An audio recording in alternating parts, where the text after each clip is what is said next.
And welcome back to the Ghost and Friends YouTube channel. We're here with, again, Mr. John Tweet Sports, the one and only John Smith, to talk a massive series in Austin, Texas. We've talked massive matchups in Austin before.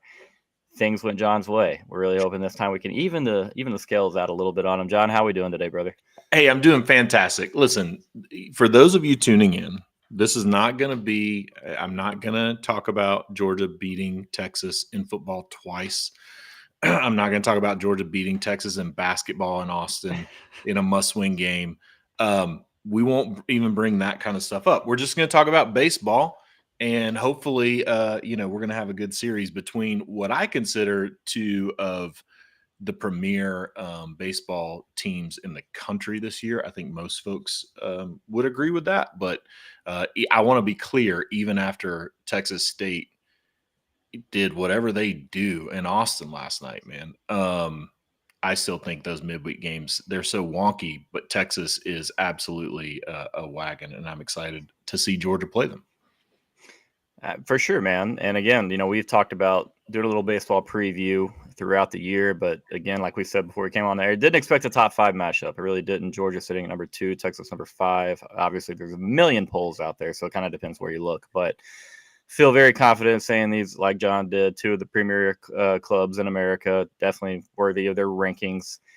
And if you look at what Georgia's done, 29-2, 8-1 in conference play. You have SEC series wins over Kentucky, Florida, Auburn, sweeps over Florida and Auburn. Going into Gainesville, and I think you won those 3 games by a combined 27 runs. And then you start to look at some of the offensive stats, and it's mind-blowing. And we did a show I guess Monday night, talking a little bit about everything. Texas women's had just made the NCAA Final Four. Mm-hmm. And we're just kind of talking sports. And we got on Georgia, and the guest, Nash Talks Texas, started posting a bunch of Georgia stats. And I knew they were crazy. I did not realize that they're crazy as they are. So first I want to ask, what's the vibe in Athens? Like, how excited are people about this club, and how surprised? You were expected to have a damn good baseball team, but 29-2 is really damn good work no matter how good you're expected to be. So what's the overall vibe? Yeah, the vibes are high. Listen, I think the challenge with Georgia was Georgia lost Charlie Condon last year to the draft. Golden Spikes winner, set a record for home runs in a season. Also, I think he may have set a record for walks in a season. They got to the guy set a home run record, and they just got to a place where people were just walking him. But replacing, Georgia had a premier offense last year. And so I think the question was, honestly, I think a lot of Georgia fans were thinking the pitching would be better this year because Wes Johnson, in year 2, it's like you've got a real like pitcher's pitching coach, and everybody was worried about the offense, and kind of the inverse has happened. Wes Johnson has fully backfilled this offense to the point where these numbers are absolutely eye-popping. The pitching is still trying to come along. So I think the vibes are high. People were definitely surprised by the offense that Georgia's putting up there. But I think, man, it's like Georgia, this in Texas, right? I think Texas high school baseball is premier like high school baseball. Georgia's the same way. Georgia fans have been sitting here saying there's no reason why Georgia should not be competing for a trip to Omaha year in and year out. And so I think Georgia fans may have been surprised by the offense. I think the expectations have been high for baseball for a while at Georgia. And you show that you're committed and that you want to win when you go and you make a hire like Wes Johnson. Obviously tore it up as a pitching coach at LSU for a very, very long time. Like you just said, you expect eventually pitching is going to turn. Yeah. And so even with the staff, I will talk a little bit about it, who's, doing things a little bit of a unique way. You're getting a lot of work out of the bullpen, but it's working. You're finding ways to win games. And there are guys in the bullpens who seem to kind of have found a role, and they have a couple guys who can go long innings if needed. But that will turn for Georgia baseball. I feel pretty confidently in saying that those guys are absolutely going to be able to throw and probably have multiple arms soon down the line. But the team is what it is right now, and these are mashers. They absolutely pound the baseball. You talk about, I believe you have 3 guys with over 40 RBIs. Texas's leader in RBIs is Will Gasparino with 32. You have another 3 guys over 25 RBIs. Talk about the averages. It's just really, really impressive. Ryland's slugging percentage, I mean, over 1,000, like that. It's just cool to look at Georgia's stats from just a baseball purist standpoint. You look at it, they still base this pretty well. They do everything well. They take a lot of walks. They're very protected because there's not very many holes in that lineup. So far, John, if you had to give me a couple names that you'd say as far as these have been the catalysts, these are our guys, maybe team leaders for the Georgia Bulldogs, just so the Texas fans can familiarize themselves a little more with your roster. Yeah, you got to start with Robbie Burnett, who is now the home run leader in the nation. He's also a guy who is just brings a ton of energy to Georgia, to that lineup. He's a guy who can hit it all over the park. Ryland Zaborowski is a guy. He's a transfer from Miami of Ohio. He's a guy who he and Robbie Burnett keep trading the home run leaders, in the nation. But the thing about Zaborowski is he is first in a number of categories. First in batting average, first in on base percentage. I mean, just very high up there. That's another guy. I'll tell you, there's a couple of guys that are sneaky in the lineup. So Slade Offord, he's a tenured SEC guy. He played at Mississippi State before he came to Georgia. He's been at Georgia now for a couple of years. He's a guy who is sneaky good at the plate. And then you've got guys like Dan Jackson is another one. I mean, this transfer portal, it's so wild. Dan Jackson was playing at Wofford, and there was a football player named Dan Jackson too. The Georgia fans will love and revere. But this is Daniel Jackson, the baseball player. He was playing at Wofford, and this guy comes over and he's had multiple games where he's hit multiple home runs. He's seems like he's always on base. So those are a few guys that I really enjoy watching playing, and then Devin Obie is another one who is again, at the plate, it's hard because you go down this list. I'll give you a quick example.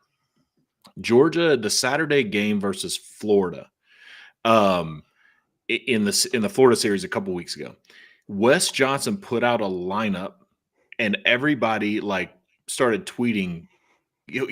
Started tweeting, what is this lineup? Right? Like, people were confused because you had guys who literally had one, less than 10 at bats on the year, were all of a sudden in the lineup versus Florida in a SEC series. And everybody's like, what was happening?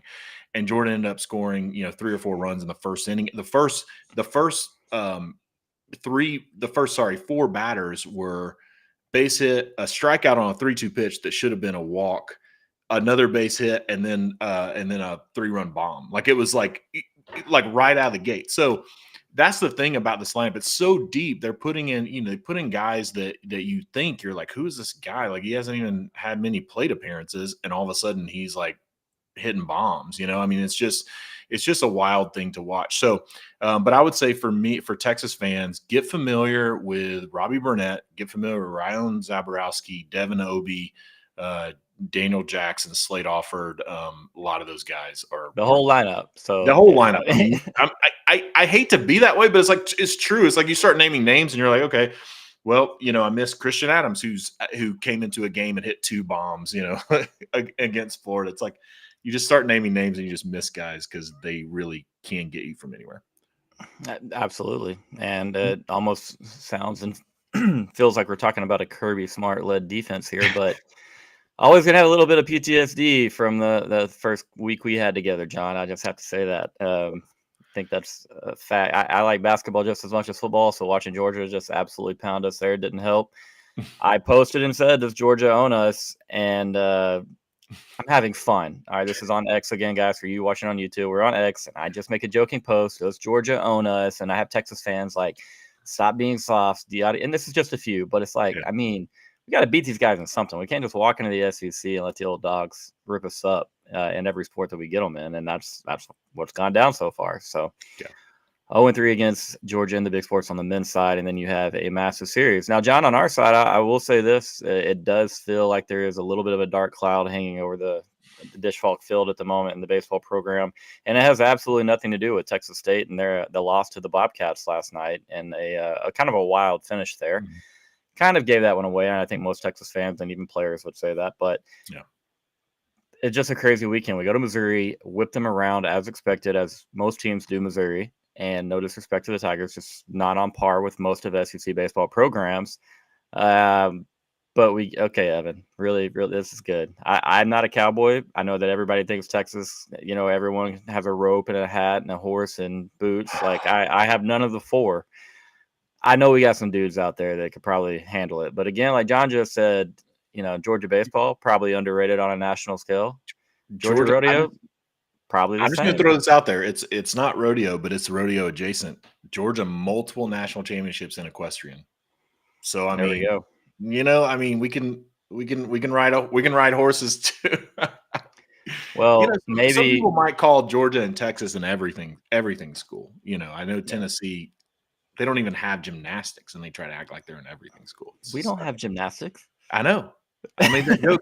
I said it to make the joke. Okay. That Texas, Tennessee, all these schools, out here, everything school, you don't even have gymnastics. Oh man, Oklahoma fans are gonna love that one. Maybe hey, that's the thing. I grew up playing baseball in the Southeast, club, travel. Mhm. Everybody could play. Kids in Louisiana absolutely could play. Kids in Bama, Georgia, Florida. Florida not as much, but there's just so many of them.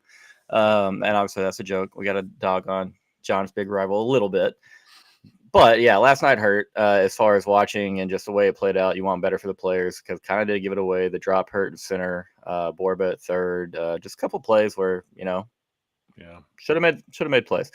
But that's nothing to do with the Black Cloud. Black Cloud's all injury related. We have not one, not two, but three relatively big injuries with Texas. We are waiting on the return of Adrian Rodriguez into our lineup. Rylan Galvan, who's arguably been the hottest hitter in America that does not play in a Georgia Bulldog baseball uniform. And then, how am I missing another one? Obviously, the big one, Max Ballou. So Max Ballou out for at least what it sounds like the end of the regular season, potential at a postseason return would be huge for Texas. But I have to say, it does seem like the vibes have kind of darkened a little bit. And it's just, how it goes. You have a couple big injuries. You want to see how you react and get over it. So I think going into this, Texas fans are pretty nervous, to be honest with you. And with that being said, I'm going to ask a gentleman who's going to be there and welcome Kyle to the show. Kyle, you in there, brother? Yeah, what's going on, fellas? Papa Kyle, what's up, brother? What's happening? How Not are too you? much, man. Thanks you for hopping on here, talking a little baseball. You going to get to be at the Dish any this weekend, man? I might try and make it to Friday's game. Saturday, probably not. Sunday, yeah, coin toss. I would love to get out there. Haven't caught as many games in person this year as I would prefer, but definitely going to turn that around. It's going to be a great series. Yeah, it should be, man. I'm hoping Saturday as well, as I think what we kind of talked about. What's your vibe like? I just told John a little bit that, I'm nervous. I know other fans are nervous, and it's all injury related. I want to see how this team looks. We want to see how I'm bounce back. Thank you for being here, Miss Megan. But yeah, it's just, I'm nervous, man. I'm always nervous. You know me. How are you feeling? Yeah, I mean, I was saying in our group chat last night, like these Tuesday games, like, yeah, last night stung a little bit, but at the end of the day, as long as we win on the weekends, that's all that matters to me. I think it's going to be interesting to see how Schloss, kind of restructures the lineup with the loss of Ballou. I thought he was a very good two-hole hitter for us, someone who could really set the stage for Galvan and Flores. I'm not too sure if I like Flores in the two hole just yet, but who knows? We'll find out. And I think the key for us this weekend is ultimately going to come down to our bullpen. Can they continue to throw strikes? We've had a few guys that stepped up recently. Flores last night looked absolutely amazing. minus, a few mishaps that, ultimately weren't his fault. But yeah, I'm still very positive on this team. This weekend is obviously going to be a really tough test. Georgia's got a great squad. As John was mentioning earlier, they got some absolute dudes at the plate. So it's going to be about, can we keep the ball down? Can we keep the ball in the park? If the wind's blowing out this weekend, we could see a bit of a home run fest. So, Yeah. but all in all, I'm still up on this season. Schloss has come in year one and far exceeded any expectations I had for a year one coach. So I'm excited to keep it going. Yeah, that's what John was saying as well. I mean, you could drop a game. I mean, we're 25-4, man. And at the end of the day, coming into the Schloss era, and I don't know if anybody would have said Texas is going to be sitting at 8-1 in the SEC play, 25-4 overall. Great. And that's with back-to-back Tuesday losses to UTSA and Texas State, which I'm right in the middle of, by the way, right here on 35, smack in the middle of both schools. So they're proud. It is pretty funny, and sorry to get sidebarred a little, John, but like Texas State really wants to beat Texas, and obviously, like I'm sure Texas wants to beat them, but man, they pour so much emotion into every single play. Like the first hit of the game last night came in the seventh inning, or was it the eighth inning, Kyle, for Texas State? I think it was seventh. Seventh inning, eighth inning. I have no problem saying we're their Super Bowl in baseball. It's pretty apparent when they throw their Friday starter on a Saturday or on a Tuesday against us. I mean, come on. Yeah, I mean, you're right, and it's still, you got to win that game, especially the way we lost it. But let's talk a little bit about that and a little bit about the Max Ballou injury, because it's a huge one. This is the reigning Big 12 Player of the Year. A huge part of our lineup. He's a lefty, which obviously can create some matchup problems. But last night, 176 average from the top four. I believe that equates to 7 for 17. And that could be a number of things. As baseball is one of the hardest sports in the world to be successful at, especially at the plate. You get up there, you have struggles. It could be overcompensating, trying to be that dude and replace Max Ballou, and everybody kind of just doing a little bit too much. I thought approaches at the plate struggled late in that game, especially when the chances that we had in the big innings. I think that was the seventh inning when we had the bases loaded, or second and third with one out, no outs, and can't scratch anything. Yeah. But yeah, it was just a bit of a mess, man. A sloppy last third of that game for sure. But when it comes to this weekend, I mean, it means nothing. We're 8-1. Georgia's 8-1. It's going to be a great series. I think, Georgia, obviously, you would say has an offensive advantage in this one. Pretty hitting advantage. I think they would have that over almost any club in America. Kyle, do you think Texas has an advantage when it comes in the pitching department? Yeah, I definitely think so. Yes, Kyle. Big advantage. Yeah, I think so. I haven't had the pleasure to watch too much of Georgia baseball. Usually on the weekends I got about 5 games going at once, so it's hard to. I only have 2 eyeballs. But yeah, I mean, just from what I've seen on Twitter, it seems there's some lack of depth in the bullpen for Georgia. So that could be our opportunity if we can get in there. It could be areas for our offense to take advantage. To your point, Ghost, I think, there was a little bit of pressing at the plate last night, maybe because of the loss of Blue. One guy that I've really, we talked about him a minute ago, but I think someone who has turned into a leader and someone that I think the rest of the lineup can really model after when it comes to plate presence is Rylan Galvan. That guy steps up to the plate and literally never looks pressed, ever. Yep. It's amazing. And his transformation from last year to this year, I've always been high on him. I thought he had a really high ceiling. But I think if the rest of the team can go in there kind of with that approach, not trying to press too much. We swung at some balls last night that was I think there was one in that inning we were just talking about. It was a pitch at the eyeballs. Mendoza swung at it for strike 3, would have been ball 4. So I think, Schloss will get the guys correct, but ultimately it's I think pitching is where we have our advantage this weekend. So I'm excited to see how that shakes out. Yeah, there's no doubt. I agree with you. And obviously John agrees with you as well. Not to say that Georgia doesn't have some arms that it can get to in the pen. There's been a lot of discussion about their starting pitching, but John, what arms, if it comes to it, like who are you looking to get the ball to late in games for the Georgia Bulldogs with the lead? Yeah, I'll tell you some guys who have been really good. So I'll give you the bad first. Georgia, so Georgia's weekend starters. A couple weeks ago, Brian Curley, who was Georgia's closer for all intents and purposes, got thrown into a starting pitching role. I invited him. I invited Ted Cruz. He's going to be wearing his Longhorn jersey. It's going to be great. But Georgia, Wes Johnson put Brian Curley in as a starter who, the guy was a closer because Georgia's starting pitching was so atrocious. So Georgia will have two guys that'll go this weekend, like most likely will go this weekend, Charlie Goldstein and Leighton Finley, who Leighton Finley has a 6.66 ERA and Charlie Goldstein has 6.92, right? And those will be Georgia's like weekend starters. So what Wes Johnson has done is he's basically like, he's trying to implement this like closer mentality. It's like, all right, we'll throw a starter out there and just go out and pretend like you're going to throw an inning or two or, whatever. Like it's not, they don't go out there thinking they're going to go five innings. Right. But the guys who can do some damage, Brian Curley is going to he'll give you a really quality start. I think he'll have a great start again this weekend if he starts on Saturday like he has been doing.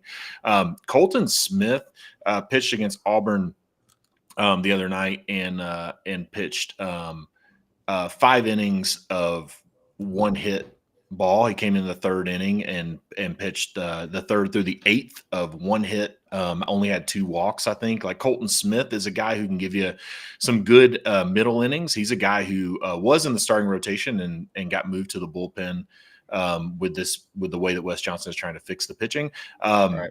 He's good. JT Quinn is a guy that's been really good. He's a guy who will come in and can really locate the ball. He has some really good off-speed stuff, and DJ Radke is another one that'll be really good. So those are the 3 guys, between Colton Smith. But you'll see a lot of pitchers, like you mentioned, it goes at the top.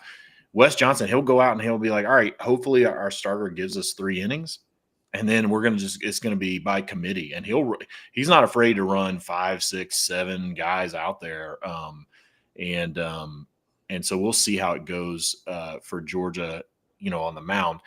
I think the biggest thing in this whole situation, because what Georgia has struggled with a location in a big way. So walks and wild pitches have been even hit by pitches. Like Georgia pitchers have really struggled with locating the ball. It's been giving a lot of guys, giving a lot of teams free base runners, and then those teams have been able to capitalize on it early. If Georgia can, limit the walks and just have a little bit more control, I think they'll be okay. On the flip side, I'll say for Texas, it's going to be the same thing. I think Georgia is somewhere around 3rd or 4th in the nation at drawing walks. So guys are very patient. You'll see even against Auburn, which was a really good pitching staff that came in with a top 10 ERA in the country. Georgia just so patient. You'll see a lot of 3-2 counts with this team.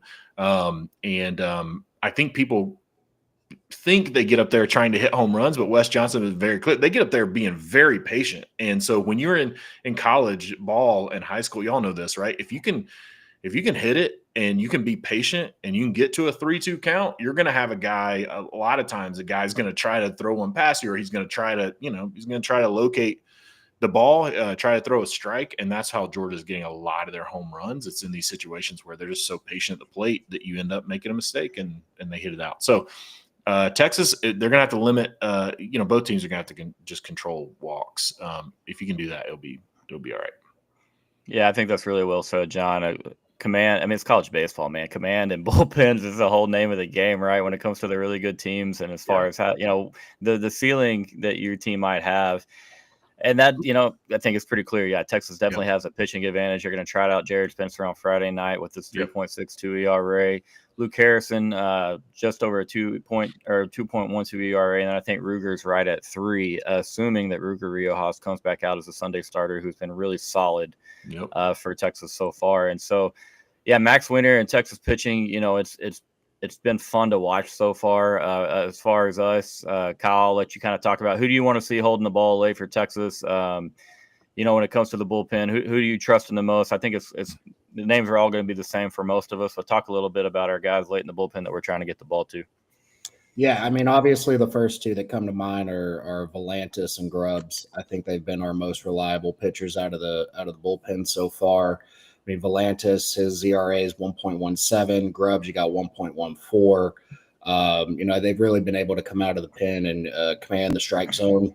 And I also think Jason Flores, he really showed up last night. He had a great game. And, a bit of a sleeper here that I'm going to toss in here is Andre Duplantier, a guy who's been around the program for 5 years now. And he's had his ups and downs, but, I think that the past few appearances that he's gotten, he's really come in and made the most of his opportunities. So that's another person I think, probably a little bit in the later innings as we've been seeing, 7th, 8th, 9th inning, someone who can come in and, ultimately shut it down, get us a save. Yeah, no, absolutely well said, brother. Texas needs to find a way to get the ball to Jason Flores, Dylan Volantis, Max Grubbs with a lead. And if they can do that, obviously you put yourself in a pretty good spot to win. That's how we've been winning games. And I thought Flores was great last night. He should have been out of that inning a lot without any damage whatsoever, to be honest with you. I think that's the 8th inning I'm thinking about. Yeah, top of the 8th. Yeah. I know he ends up giving a couple of hard hit balls, particularly one to left field that might still not have landed yet. But again, he should have been out of that inning a long time ago. And as a pitcher, when the defense behind you is not making plays and backing you up, getting you out of innings, you start to press. And just like John just said, you make a mistake and a good player from Texas State hits one back to San Marcos, and that's baseball. So yeah, J Flo was really good last night. I thought, you go in there and pump strikes. He's only got 2 walks, I think, in around 18 innings. And then I think Grubbs and Volantis, each have a few walks and I think around 25 innings. I'm not looking at the numbers anymore, but location, man, you're going to have to throw strikes. This is going to be huge in this game. Both teams will give up home runs. I think it's going to be 12 total walks between the 3 of them. Yeah, and that's rock solid. And those are the guys that we trust, and obviously Schloss and Wiener trust. But let me say this: it's going to be almost a competition of who can have guys on base when the long ball is hit. In my opinion, if Georgia goes out and they hit 3 solo home runs on Friday night, honestly, no skin off my back. We talked about this the other night. Those 3-run home runs turn into 2- and 3-run shots, and that's when Georgia becomes really, really lethal, really, really quickly. I mean, these guys have. What's the total, John? Y'all have 80 home runs? Is it more than that? Yeah. So should be pushing. That's a good question. I don't know after last night. 84. 84. Yeah. 84. Yesterday, yep. So 84 home runs. Yesterday, it's a midweek game, but Georgia hit another 6 homers, put up 21 runs on Queens. But the thing, your point is exactly right. The way that Georgia continues to pummel teams is getting guy on base, and then anybody in the lineup, literally anybody in the lineup, can hit it out.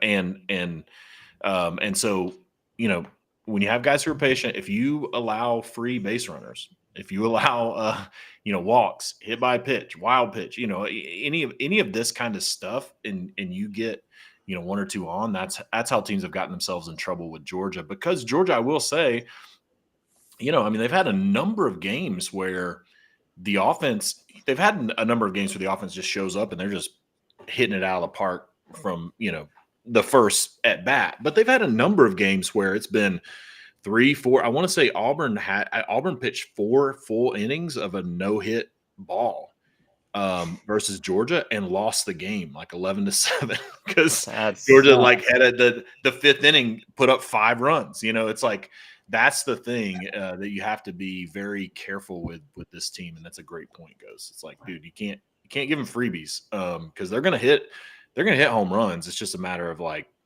do you have 1 or 2 on base when they hit it? Oh yeah, that's the thing. It's like Texas as well. There's enough talent on that roster 1 through 9. There's going to be balls to get out. At times, I say in all this, did we hit one last night, Kyle? I feel like we hit one last night. Yeah, our first run. Yeah. Oh yeah, obviously. Yeah, just another guy that's very, very hot. Struggled his last 2 plate appearances, but I mean it shouldn't have came down to that. So yeah, I mean balls are going to get out, man. It is what it is. They're going to be runs. Nash points out a lot that the walls have been moved in at Disch Field a little bit from years past. You know, it's been notorious for being a pitcher's park, which I know Foley Field has some pretty big dimensions in itself, which makes the Georgia home run totals all the more impressive. Yep. 84 long balls in 31 games. So I mean, you're over 2 a game, almost 3. Yeah, and that's it's not this isn't little Lindsay Field in Knoxville with those short porches. Right field is a short porch, but Georgia doesn't hit very many over there. I mean, this is like it's 350 dead left. It's about 370 in the alleys and 404 to dead center. I mean, it's for college baseball. It's a big size park. It's not you're not getting it down that right field line. I think at Georgia is 315 or whatever, but these guys are hitting it a long way, and I'm excited. I mean, I think this is what in my opinion, this is what you want at this point of the year in SEC baseball. You want, if you're a team like Georgia, where you're just a bunch of sluggers, you want to go to Austin and play probably, for all intents and purposes right now, the best pitching staff that you've played all year, right? Like that's, and I think the same with Texas. Like if you're there and you're a top 5 team and new to the SEC, it's like you want Georgia or Tennessee or I know LSU. You just played LSU a couple weeks ago, but like you want these teams to come and you want to take the mound against a lineup like this. So I think it's going to be exciting to watch. I will say I do have a question. Like, Texas is new, to the SEC. So I can tell you, a little bit about traditions at Foley Field, whatever. What do y'all do down there at Disch Field? Like, what's the, what should people know about it? Like, what are the traditions? Yeah, so I think the first one that most people know about is our guys out in Occupy Left Field. They've had a great thing going on out there for over a decade now. I've had the pleasure of spending some time out there with Mark and the rest of the gang. They're all very welcoming, very welcoming of parents, not only for UT players, but of opposing teams as well, which I, think speaks volumes to just the atmosphere of college baseball and the camaraderie. Another unique thing that we got out there is our buses out in right center field. I've also had the pleasure to catch a few games standing on top of a bus, which is pretty unique. That's something that we've had going out there dating back to the Augie years. I mean, heck, I remember growing up as a kid, you would see people out there with scissor lifts, just to catch a glimpse of the game. And then, our newest addition is the Yeti Yard, which I think has been fantastic. I like the fact that I believe it's going to be designated for students only for certain games, which I think is really cool, to kind of bring that, just a bit of a party to the game. But yeah, those, in terms of, things to know, traditions, of course, we have the cannon. That'll probably be out there this weekend. Anytime we hit a home run, score a run, cannon goes off. And then also keep an eye out for our man, Scott. UT super fan. I think he has attended, someone keep me honest here, I'm probably going to get it wrong, but like 1,300 plus straight UT baseball games. He sits right behind the first base dugout. He's always leading the team in Texas fight. And, like I said, he's just a super fan and someone that if you have the pleasure to meet, if you're able to come in town, I would highly recommend it. We do have a couple of whistlers, but it's not like the one that you're used to. God. So it's funny you say that, Ghost, because I happen to know probably the main one that you're referring. I know him personally, played slow pitch softball with him, did not know it was him until I attended my first game with him. And I was like, holy shit, you're the guy that I always hear on TV with your loud whistle. And he's like, yeah. He whistles the Eyes of Texas, right?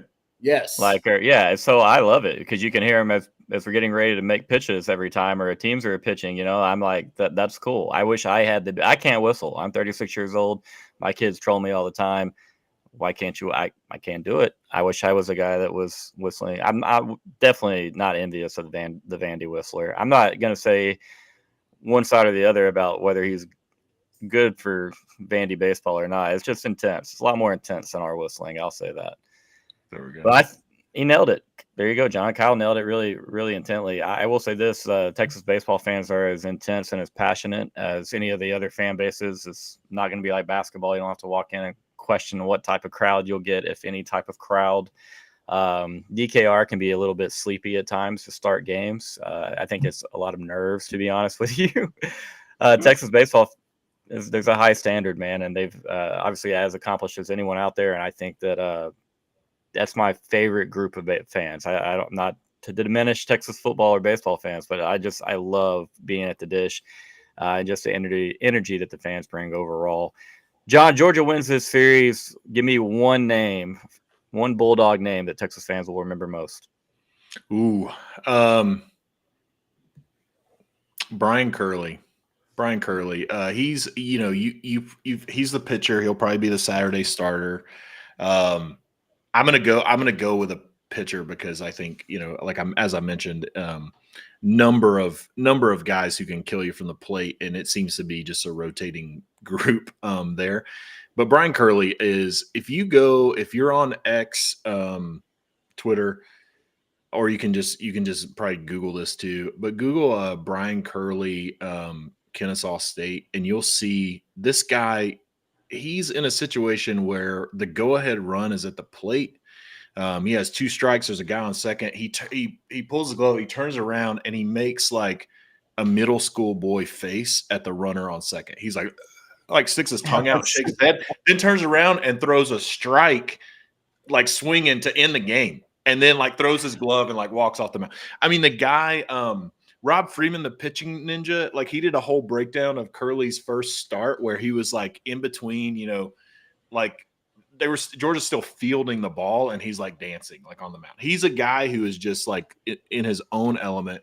He'll probably be the Saturday starter. And I think if Georgia wins this series, it's going to be because Brian Curley went out there and gave Georgia a really good quality start on Saturday.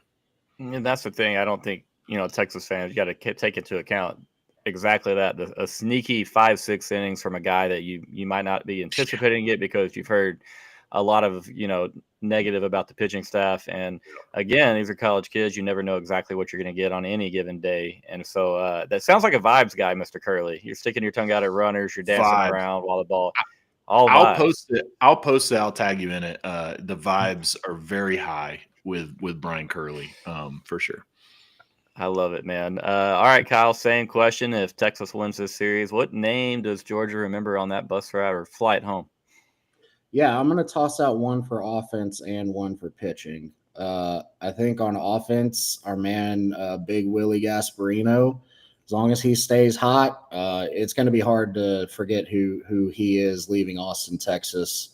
On the pitching staff, I'm just going to go with our bullpen. I think that's going to be the key for us.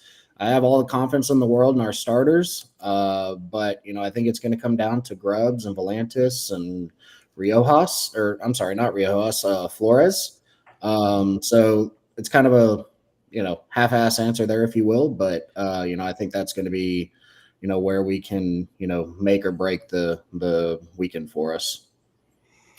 I like it, man. It's a really good opinions there. And Joshy, I like yours as well.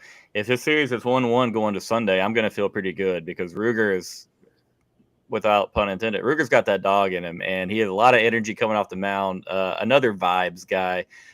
I am going to go with Ethan Mendoza. I think he crushes it in the leadoff role for Texas, and I think he is a big tone setter this weekend, setting up those top 4 for success. Obviously struggled a little bit last night, and I think he'll taking it personally to make sure that he helps out the top of that lineup. And if your leadoff guy's getting on base, college baseball, good things are going to happen in this game.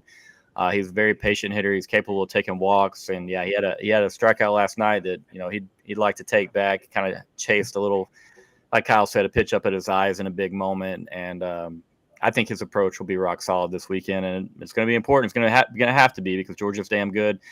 John, are you comfortable giving a series prediction in this one? Yeah, I think Georgia's going to take the series. I think 2-1. The reason I hesitate is because I do think like Texas, if the bullpen for Texas can really hold serve, I think Texas has a really good shot of taking the series. I just haven't seen until a team does it, right? Until a team goes out there and holds this lineup at bay. Like I have to side with 84 home runs, best batting average in the country. Like, because again, they've played, Georgia has played some pretty good pitchers. Biggest Aiden King, that freshman at Florida who pitched 6 innings of shutout, 1-hit baseball at Tennessee. Georgia hit him for 4 runs in the second inning. And so I just think it's going to be a tough thing for Texas. But at some point, this lineup will hit a slump, and I think Texas might be able to make it happen. But I'm going to go with Georgia 2-1. More than fair stance there. What about you, Kyle? Yeah, I think we go into Sunday at a 1-1 series with the rubber match, ultimately being the deciding factor. Obviously, I think we have a really good opportunity to take the series. So I'm going to take the opposite of John and say that Texas takes the series 2-1. And then a quick plug for my buddy Dylan Osetkowski, truther out there. I'm going to go ahead and go out on a limb that says if Borba does get a chance to play this weekend, he's going yard. Now, that's to be seen. I'm not sure the status of Adrian Rodriguez. I've heard he's supposed to be back this weekend. Not confirmed, but I don't think we're going to need to oil anyone up after this weekend. You guys have been on fire in the chat the last 2 nights. Or 2 of the last 3 nights. I'll say that. Golly, yeah, that's so great. I would love for Casey to get in there and have a chance to kind of redeem himself because I know that's a play that needs to be made at third last night, but you gotta want Adrian Rodriguez in the lineup, man. And so that. I'm with y'all. It's going to be a great series. I don't think anyone sweeps anyone. I think the games are really competitive. I'm rolling a 2 out of 3 for Texas, and I'm trusting Ruger to get it done on Sunday. I'm going to tell you this, Evan. Oh, where'd you go?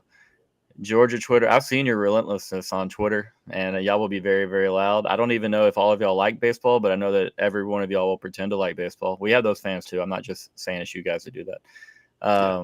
I can't take another loss to Georgia. I'm damn sure not going to predict it.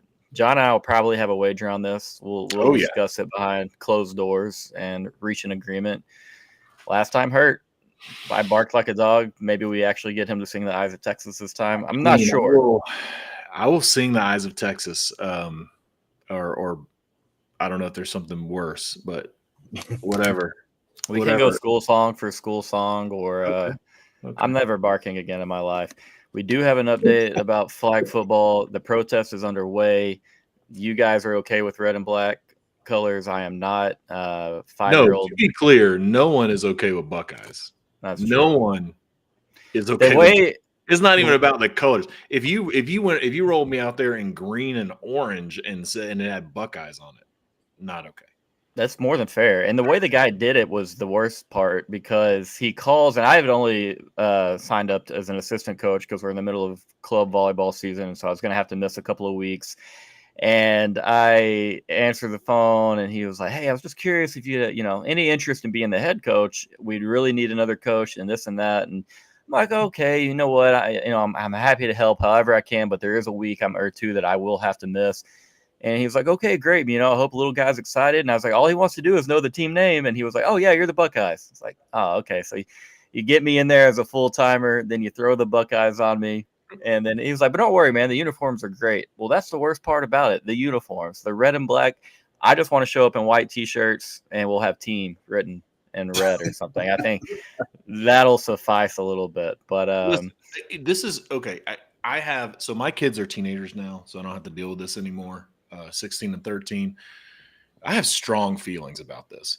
These leagues, you need to have a vetted list if you're in certain geographic areas of teams that you do not, I'm sorry, like we'll have to buy new uniforms if this team is on the list, but because you can't, it's like, you know, it would be like over here in the Atlanta area where I live, if some team rolled out the Gators and it was like green and it's like, no, like nobody wants to be the Gators. I don't, and it's not even about the kids playing in the uniform. It's about the pictures. You're going to be 20 years from now, you're going to have little Johnny in a Buckeyes uniform or a Gators uniform with like in your photo album. Like, no one's good. Yeah. So you're erasing years of baseball because no one's going to put their kid in that uniform in the family scrapbook. So come on, just vet the list.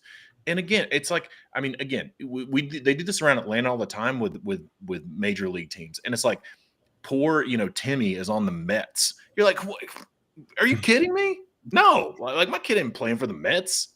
So that's my opinion on it. It's mostly about the pictures. Like, come on, you can't do that to these kids' future when they look back in their, you know, in their freshman year at Texas, and he looks back in his, you know, family Buckeye wearing Buckeyes. You can't do that. And that's the thing that sucks, is because I'm petty and I'm going to have to be a crappy dad in this instance, and I'm not going to take a picture with him or let it get. I'll take pictures. There will not be anything posted. Nothing will get posted, and I hate to be that way. We will have an undershirt. We'll rip it off. I am not posting a Buckeyes jersey with my kid. I am very proud of him, though. My wife, being an Aggie, she loves it because guess what? The father-in-law, a Buckeye, and an Aggie. The worst combination. Sorry, Kirk, if you ever hear this. The worst combination of fan that you can have in a person. This is real life. Your father-in-law went to A&M. His dad played in Columbus. He's back in the day, and an Aggie. I mean, he loves them both. Obviously, he loves the Aggies more. But my wife, when she hears about it, you know, she's like, "Let's go Buckeyes!" You know, politely trolling. And I was like, "Rory, this is very serious. But we're not Buckeyes. We're Longhorns forever, no matter what our shirts say." I'm talking to a 5-year-old like it's serious, and he always. Yeah. All he says back to her. I'm gonna call it church ladies and have them activate the prayer chain for you, because that's tough. That's tough. My in-laws were all Auburn, like season ticket holders for Auburn, and that was tough enough. But like Buckeyes and Aggies is tough. That's tough. And one last thing I want to bring up before we get y'all out of here, though, and this is something we had a lot of fun with 2 days ago. John, you had a good opinion, or a good story earlier, but Kyle, I need yours as well. John, we'll go back to you for maybe one or two more. 2 days ago on Twitter, I asked a timeline, what is your greatest athletic achievement ever? And it's been a ton of fun because we've had some very serious answers. We've had guys who served time, fought overseas, and they were saying, you know, hey, we are the real athletes. And you're right, because none of that's possible without you. So thank you. We've had people that are like, I was a hopscotch champion at Sally Munger Elementary School in second grade. And power to you, because that's pretty creative, and I like that. But with that being said, Kyle, funny or not, what do you have? Yeah, I would say on a serious note, probably the coolest thing for me, and I think it was actually my reply to you, was senior year. After my senior year playing D3 ball, obviously had, you know, was like, all right, cool, I'm gonna go get an adult job now, whatever. And I come into our clubhouse one day, and our head coach says, hey, I got a letter from you from a scout from the Cincinnati Reds inviting you to a tryout up at Fort Worth at LaGrave Field. Obviously, I'm here today, so it didn't work out, but still, just the fact that a scout saw me and thought that, hey, you know, this guy is worth taking an extra look at was pretty cool. So I would say that's probably my proudest accomplishment. My least proudest accomplishment is the fact that apparently I look like Ted Cruz. So there's that. Incredible. That is iconic. Yeah, I don't know how I missed that reply, man. There was a lot of replies. I definitely would have remembered that one for sure. That's really, really cool, and you should be proud, because a scout has taken, like you said, extra time to come and get a look at you. That's really, really cool. Megan, I definitely have to agree with you here. She needs work, and she's at work right now, and that's why I can say this and know that she's not listening, and hopefully she forgets to go back. But thanks again for being here. Thank all you guys in the comments. If y'all haven't liked this video, throw a like on it real quick. John, any other elite athletic achievements you want to share? And if not, share the one you shared with me, please. Listen, I'm gonna give a humble brag. My senior superlative was most athletic. I played 5 different sports, mostly because my parents, they worked and they were like, "You're not. I mean, you can come home and sit around, or you can do something." So I ended up playing sports. But I was the only person on my high school basketball team who could dunk a basketball, which was Nice. which is pretty fun. Like especially when you're at a small rural Northwest Georgia high school and you can throw one down, that's pretty fun. So I will say, I dunked in a game one time. That was like literally one time, and that was pretty. It was basically like, everybody thought I was Kobe, I guess, at that point, because it was, it's like the only time they'd ever seen it. I did set a school record. It may have been. I mean, I need to check. It may be close to a state record for most blocked kicks in a season and a career. My senior year of high school, I blocked 6 kicks. I blocked 4 punts and 2 field goals. Yeah, That's in insane. 11 games. Yeah. I was fast. I ran. I mean, again, I ran a 4.49, which is 40 in high school, and so I could, these small schools, like you get the right angle, you come off the edge and you're fast, and I could jump as well. I'm 6'1". It's like, it wasn't that hard. But I will say my proudest achievements were, I love basketball. I loved football as my favorite sport. I was good at football, but I was probably the best at basketball. I averaged a lot of points, and I'm telling you, man, the one greatest achievement, we played a game and I was just on fire. I scored 47 points. Literally could not be stopped. Every bucket, everywhere I was slinging it from was going in. I could not shoot free throws to save my life. I was Shaq. I could not make free throws. And I scored 47 points, and I went 3 for 12 from the free throw line. I will never forget it. I missed 9 free throws, and we ended up losing. We ended up losing the game 53-51. I scored 47 of 51 points, and I missed 9 free throws, and we lost the game. And boy, that still sticks in my soul. And I wish, there were plenty of games where I would score 30 points, up in the 30s, and would miss, 5, 6, 7 free throws. And Right. To this day, my rec league basketball coach, Dwayne Haskins, shout out Dwayne, Rome, Georgia. If I ever bump into Dwayne, he will, to this day, this is 30 something years later now from rec league, Dwayne will say, "How are free throws doing? You ever figure out how to make a free throw?" I mean, to this day, because he said it's the craziest thing he's ever seen. He's like, John he'll score 40 points and he'll miss 10 free throws. And that actually happened. It sounds like I should have been working more on my jumping. You should have been working a little bit more free throws. We needed to mix it up a little. I shot 89% my senior year and 87 my junior year. Jesus. I was good at getting to the rim, and I spent a lot of time on the foul line for sure. I will say this: I'll lead with the blunder because this is funny to talk about, and it's a story that is brought up often because of how it played out. But my junior year, I played quarterback for 3 years at a small school in East Texas. And my junior year, we switched our offense all to the spread, all for me. We're throwing the ball around 40 plus times a game in non-district. We get to like our second district game. Hurricane Rita is coming in to hit Galveston, and it's supposed to make landfall late that night. So 7:30 kickoff gets moved up to 3 p.m. So the vibes were kind of weird. The whole day was weird. And because the game got moved, my dad, who is a broadcaster for Texas high school football broadcaster at a station not too far from us, they're normally calling bigger games. Well, he gets to come call our small little game.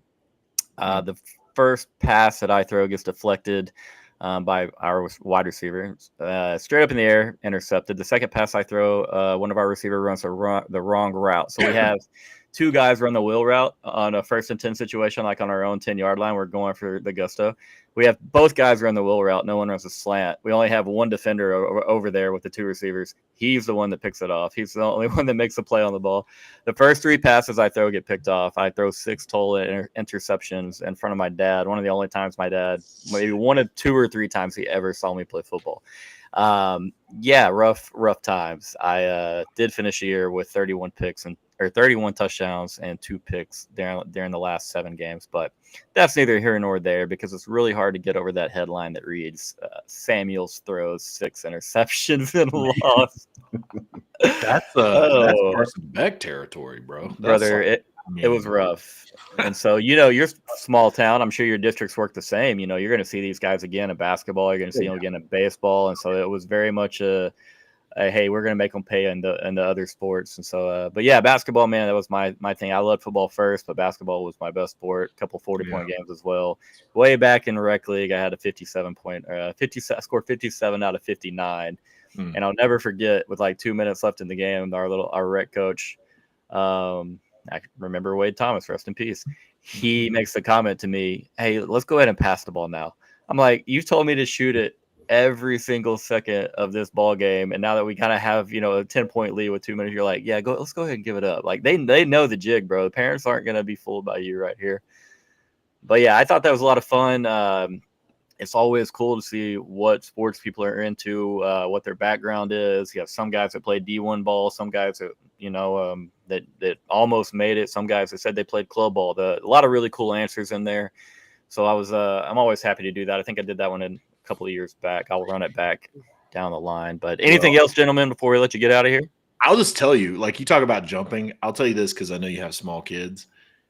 I spent like a summer's worth of yard work money between my 8th and 9th grade year on a pair of those strength shoes, the plyometric, like the big, you put, and I was literally spent time we lived beside this little church and they had a little gym, and I'd spent time in the gym doing box jumps and running with those string shoes on and whatever.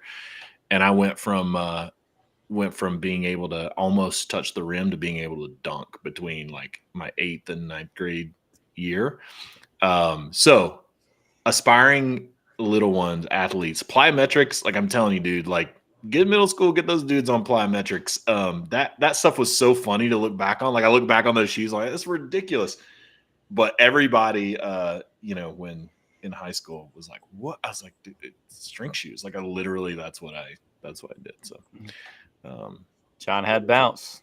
I'm with you. I did it a little differently. We would just see a 10-foot rim and we would run and try to jump and grab it. And we kept doing that over and over. And we had several kids that could punch it by, this is what made me the most mad is I dunked more as a freshman and a sophomore than I did as a junior and senior because I started working on the all around game and just really every facet of the game, defense, offense. And I quit jumping. And then I was like, why can't I punch it? I would get up there and try in a game and miss. And I'm like, that used to be not as hard, but well, good luck. I'm excited. I'm excited about this weekend. Excited about Georgia, Texas. I think, my friends, I think people will disagree with me on this for sure. My Georgia fans, and you can clip this up. My Georgia fans, my Georgia friends will disagree with me, I'm sure. But I think it's good that Texas is good.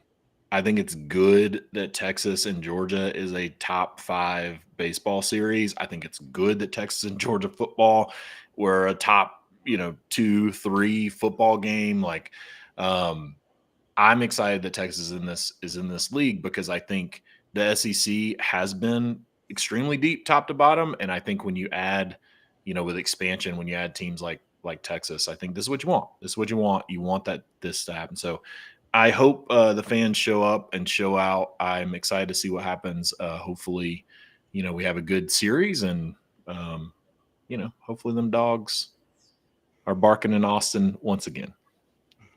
So once again, that hurts the most. I just had to throw that in. I had to throw the one. What about you, Kyle? Anything before we get you out of here, brother? Yeah, as a noted 5'10", 5'11" white guy, I don't think any amount of training or plyometric shoes are ever going to help me touch a 10-foot rim. Your boy needs assistance from a trampoline. Let's put it that way. All right. Hey, trampoline hoops is fun. I used to love pulling the rack up to the old trampoline and just going at it. Good times. But, gentlemen, thank you all for being here. Anyone in the comments is still out there, thank you for watching. Again, if you have not liked the video, please do that. If you haven't subscribed, please do that. Also, Mr. John, you can find him with Speakeasy Sports on Twitter right there, John Tweet Sports. Kyle's at Not Papa Kyle with a few underscores in there as well. But again, thanks for being here. Texas and Georgia, massive series at Disch Falk Field this weekend. Texas is taking 2 out of 3. He can take it to the bank, and John can take it back to Georgia with him. And we're going to get him on here singing something next week. All right. But y'all have a good day. Enjoy your Wednesdays and Hook 'em Horns.